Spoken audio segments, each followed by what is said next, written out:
Hello and welcome back to আরেকটা video. এই ভিডিওটাতে বেসিক্যালি তাজপুরের সেকেন্ড দিনটা তোমাদেরকে আমি শেয়ার করছি যে সারাদিন আমরা কি করলাম। আরো অনেক কিছু শেয়ার করার আছে। কি চাইছিস? কটা বাউলি খাবি?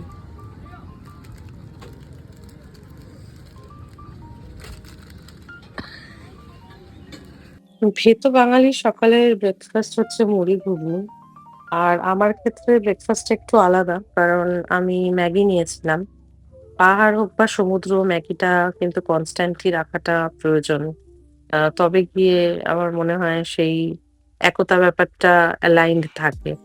আর এদিকে আমরা একটুখানি সমুদ্র নিয়ে চর্চা করছিলাম। কারণ আমরা যেখান থেকে বসে ব্রেকফাস্ট করছিলাম ওখান থেকে এত সুন্দর লাগছিল। পুরো ৩ টে রং বোঝা যাচ্ছিল জলের। একদম শেষের দিকে হচ্ছে ব্লাক, মাঝখানে গ্রিন আর সামনের দিকে এরকম ধূসর রং। তো এটা দেখতে এতটা সুন্দর লাগছিল যে এটা কোনো মতেই YouTube এর ভিডিও দেখে জাস্টিস করা যাবে না। আর এদিকে আমি আমার বরের গলা কাটবো বলে কাটারিটা হাতে নিয়েছিলাম। তারপর ভাবলাম না, এসব করে লাভ নেই, বেকার। তাই ডাবের দিকে তাকিয়ে আঁশটা মিটিয়ে নিলাম। যদি ওটা গলা হতো কেটে দিতাম। আর এই ভিডিওটাতে বেশিরভাগ তোমরা সব সিনারিজ গুলোই দেখতে পাবে, কারণ এত সুন্দর লাগছিল। বৃষ্টি পড়ছিল, যেহেতু মেঘলা ওয়েদার ছিল ওই জন্য খুব খুব সুন্দর লাগছিল।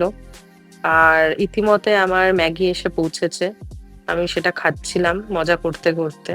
আর ছোটবেলায় আমরা না এরকম ভাবে আমি ম্যাগি খেতাম, মানে কতটা উঁচুতে তুলে তারপরে ম্যাগিটা খাওয়া যায়। তো ওটারই একটুখানি মজা আরেকবার উপভোগ করছিলাম।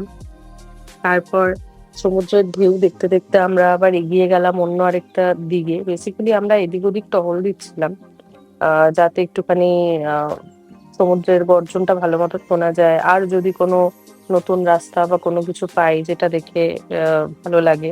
তো সেরকমই একটা দিকে আমরা গেলাম হঠাৎ করেই আবার। তো দেখে ভালো লাগলো। এখানে সব ওই বড়, বড় এটাকে কি বলে আমি ঠিক জানি না। মানে নৌকা, জাহাজ কি বলবো আমি জানি না, দাঁড়িয়ে ছিল। অনেক পুরোনো, পুরোনো হয়তো ইউজ করে, ইউজ করে না।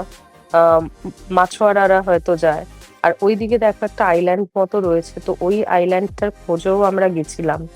আর ফাইনালি অনেকক্ষণ ঘোরার পর সেই আইল্যান্ডটার খোঁজ আমরা পাই যে কি করে ওখানে যাওয়া যেতে পারে। তারপরে আমরা এই দিকটাতে গিয়ে পৌঁছেছিলাম। সেটা যদিও কিছুক্ষণ পর দেখতে পাবে, কারণ আমরা তার মাঝখানে অনেকগুলো জায়গা ঘুরে বেড়াচ্ছিলাম। আর এখানে দেখো এত সবুজ। আমার না মনে হয় যে জীবনে অক্সিজেনের অভাব হলে বোধহয় প্রকৃতি পুরো অক্সিজেনটা রিফিল করে দেয়। তবে এটাও ততটাই ঠিক যে আমরা যতটা ভালো মুহূর্ত কাটাই তার থেকে অনেক বেশি খারাপ মুহূর্তের সম্মুখীন আমাদের হতে হয়। জীবনটা যতটা সহজভাবে আমরা YouTube, Facebook বা Instagram এ দেখাই ততটা সহজ হয়তো নয়।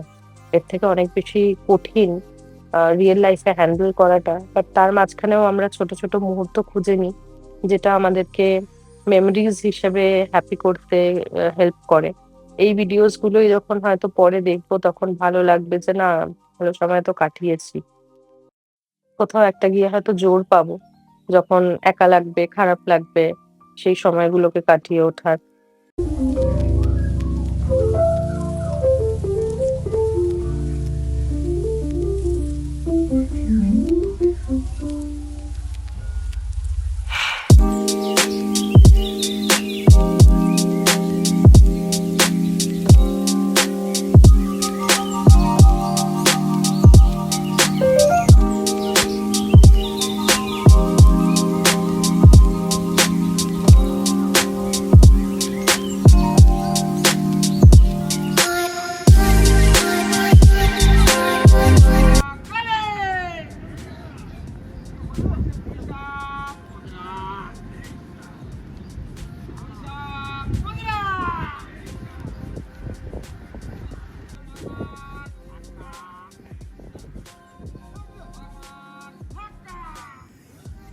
এতগুলো মানুষ যখন একটা নৌকাকে পাড়ে তোলার জন্য এত কষ্ট করে তখন বোঝা যায় যে একতাটা কতটা প্রয়োজন। শুধুমাত্র জলের মাঝখানে থাকা নয়, পাড়ে এসে ডাঙায় উঠে নিজের আস্তানাটাকে গড়ে তোলার জন্য একা নয়, একতাটা দরকার।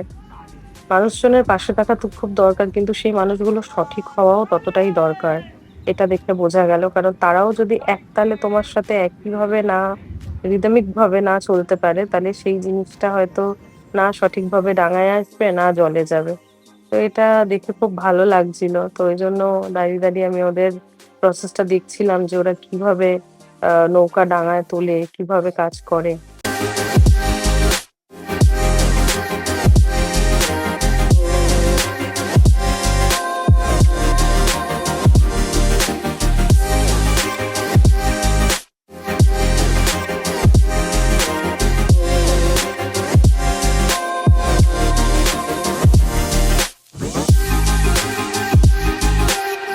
এই বৃহত্তম সমুদ্রের এপার আর ওপারে কত হয়তো মানুষ, জীবজন্তু থাকে, যারা যাদের মতো হয়তো নিজের জীবন কাটাচ্ছে।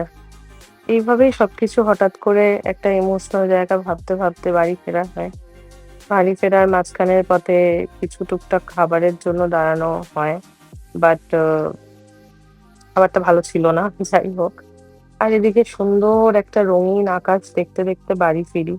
যখন ফিরে আসছি তখন খারাপ লাগছে, মন খারাপ করছে। কারণ দৈনন্দিন জীবনে ফিরতে তো আবার হবেই। আর অনেক রকম অনেক সমস্যা, বহুল সমস্যার মুখোমুখির পরেও আমরা ছোট, ছোট সময় বার করে নিই নিজেদের ভালো থাকার মুহূর্তগুলোকে গুণে তোলার। তো এই গুণাগান্তিক মুহূর্তগুলোই হয়তো আমাদের জীবনের একটা কারণ হয়ে দাঁড়ায় যে যেখানে আমরা সাপোর্ট পাই লাইফটাকে এগিয়ে নিয়ে চলার। আর তার প্রমাণ হয়তো হয়ে থাকে এই সুন্দর আকাশ, সমুদ্র, পাহাড় এগুলো। আজকের ভিডিওটা এখানেই শেষ করছি। তোমাদের কেমন লাগছে জানিও। প্লিজ একটা লাইক, শেয়ার, সাবস্ক্রাইব করে দিও। কারণ তোমাদের এই একটা লাইক, একটা সাবস্ক্রাইব এগুলো কোথাও না কোথাও হয়তো আমাকে এন্থু যোগাবে রোজ দিনকে একটা করে ভ্লগ এনে দেওয়ার। কারণ আমি যে ধরনের মানুষ বাকিদের জানি না। আমি যে ধরনের মানুষ যেহেতু আমি ১ম করছি এই বিষয়গুলো, অনেক ক্ষেত্রেই অনেক সময় হয় যে হয়ে ওঠে না। জীবনের সব পর্দা পরিস্থিতি তো দেখানো যায় না। কিন্তু তাও চেষ্টা করা হয়। তো তোমরা প্লিজ পাশে থেকো, জানিও কেমন লাগছে।